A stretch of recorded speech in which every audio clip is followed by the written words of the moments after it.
So I picked up The Unsuitable by Pohlig, and right away I knew I was in for a good time, the kind of good time where everyone is miserable and you're enjoying it a little too much.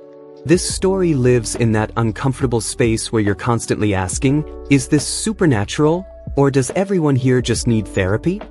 And the book does not help you out. It just sits there, smiling while everything gets worse. We follow Isolde Wince. She's 28, unmarried, and living with her father, which already tells you things are not going great. Her dad is, how do I put this gently, a terrible human being. Just aggressively awful. The kind of guy who wakes up in the morning and thinks, how can I emotionally destroy my daughter today? And Isolde? She thinks her dead mother lives inside the scar on her neck. Not metaphorically, not symbolically, fully moved in, rent-free. Her mother, Beatrice, died giving birth to her in a scene that sounds like it was directed by someone who hates babies.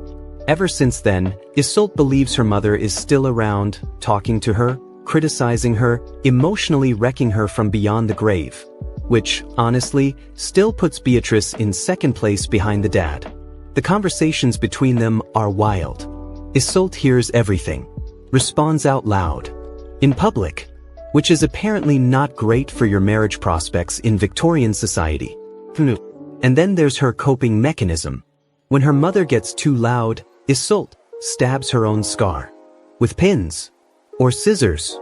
Because nothing quiets the voices like a little light self-inflicted injury.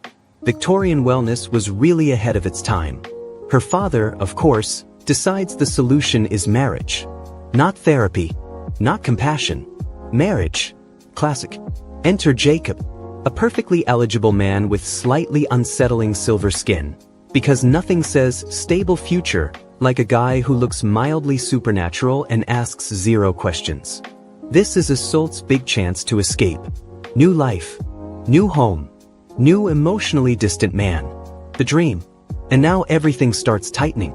The closer the wedding gets, the more intense things become. Her father gets worse. Her mother gets louder. The tension just keeps building like everyone's heading toward the worst wedding of all time. The setting does a lot of heavy lifting here too. That whole Victorian vibe? Perfect. Women had zero control over their lives, so watching Isolde try to claim even the smallest piece of control, no matter how destructive, actually makes a disturbing amount of sense. And the writing? It's weirdly beautiful. Like, poetic in a way that makes you uncomfortable. Not a lot of huge, explosive moments, but you don't need them. It's all slow, creeping dread. The kind where you know something's going to go horribly wrong, you just don't know how bad. The real standout here is how awful everyone is. The dad is relentless. Just emotionally brutal in ways that feel way too real. At one point he straight up tells Isolde he wishes she had died instead of her mother.